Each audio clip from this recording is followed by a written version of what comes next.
ifuna ukuyofika endlini nje ngokusheshsha ithi ku driver ngo 120 mina ngithi ku driver impilo zethu zibalekile driver ngo 80 la yebo sijahile kodwa sifuna ukuyofika sixabane ngale ndoda sixabane isikhathi u9:30 ebusuku ifika itaxi sehlise stopini ithi mayisehlisa futhi kamnandi babukhoma masimisa itaxi sobabili nale ndoda sithi short left masithi short left itaxi ifika isimise na ifika ime sehle nale ndoda asehlanga ku short right sehle ku short left uyabona ama progressive party ngifuna ukuwabonga ukuthi athi short left angathi short right kodwa athi short left sixabene babukhomo ukuyofika estopini sokwehla kodwa masimisi taxi sobabili into ebalekile mina nale ndoda sithi short left sehla ku short left masiqeda ukwehla lento ibikade sixabanise etaxini siphikisana ngespeed ukuthi itaxi ayihambe ngo120 omunye athi ayihambe ngo80 sathi masiqeda ukwehla sekumnyama kuthi windawo igcwele igebengu kwaphela ukuxabana kwaseTexini ngake manje ayikho yayibona ke manje babukhomo kwaphela ke manje ukuxabana kwani babukhomo kwaseTexini kwafika lento ethi bheka ku left mina ngizobheka phambili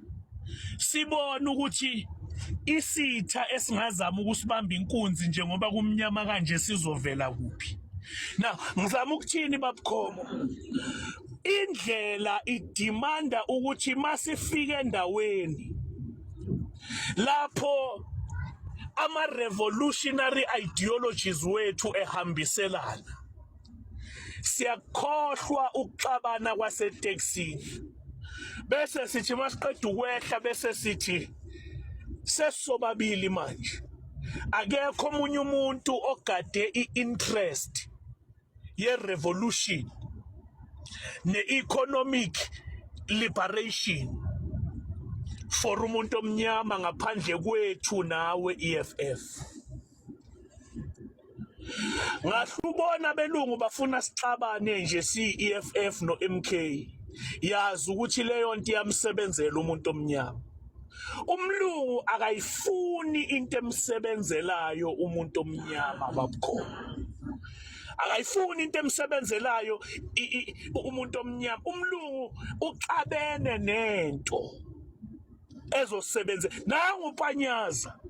simbukele ku ANC nangu Panyaza simbukele ku ANC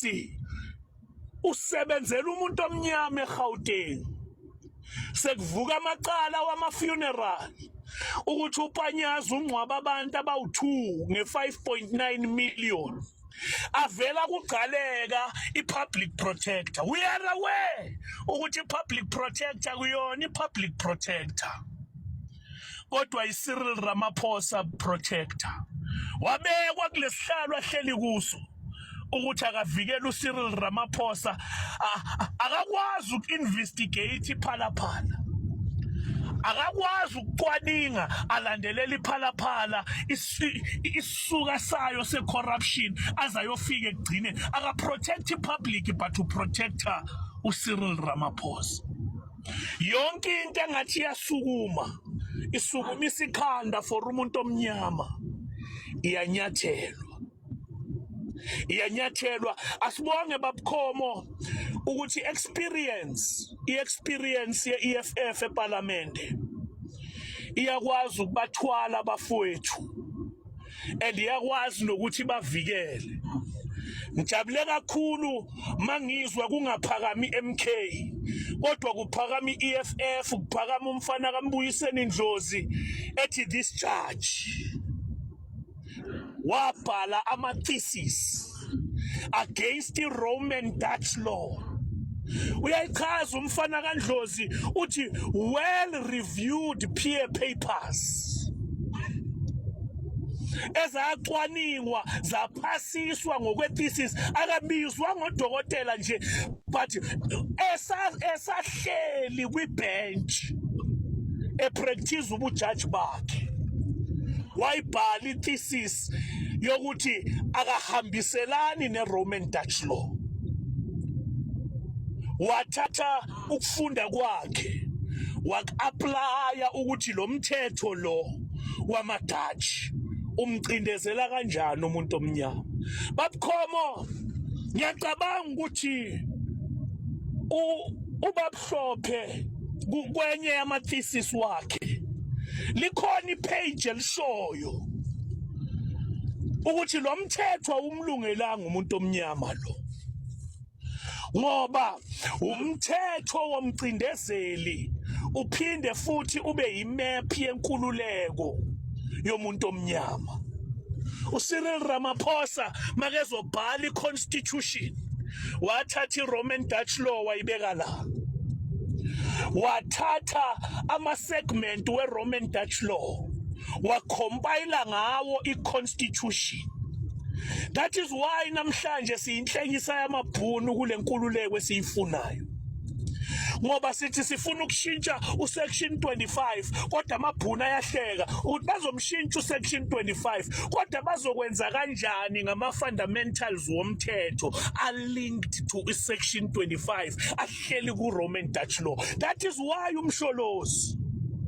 our great politician, the mastermind,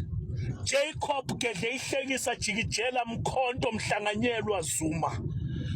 uthi mayekhuluma kwenkulumeni yakhe babukhomo uthi we need to remove the Roman Dutch law. Why? Because noma singamtshintsha usection 25 kukhona lapha sitholakale sinenkinga for ukuthi usection 25 siyamsusa kodwa amanye ama-section asiwasusi. Angeke siyinikwe inkululeko babukhomo sithi masiqeda ukuyinikwa kuthiwe imap yokuthi sizomuva kanjani kule nkululeko ibe based ku-Roman Dutch law. Siboshiwe kuthiwa sikhululekile. Uyazi babukhomo mangingakukhipha ngikuvalele for 30 years lapho kwakho zishintshe itrada zibhaliswe ngamanye amagama kuvalwe ezinye kuvulwe ezinye bese mangiqeda unegotiate inkululeko yakho nami ngikhiphe lapho kwakho. Mangiqeda ukukhipha ngikunikeze imap yeyitrada ezenziwe yimi nokuthi uzojika kuphi mawufika kuphi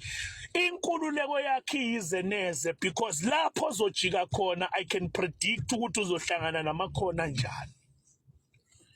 Into eyenza ukuthi inkululeko yethu icekeleke phansi ngalendlela ecekeleke ngayo is because amabhunu ayakwazi ukuhlala and predict ukuthi mabefika la ku-economy bazojika bayele, mabefika la kuma-land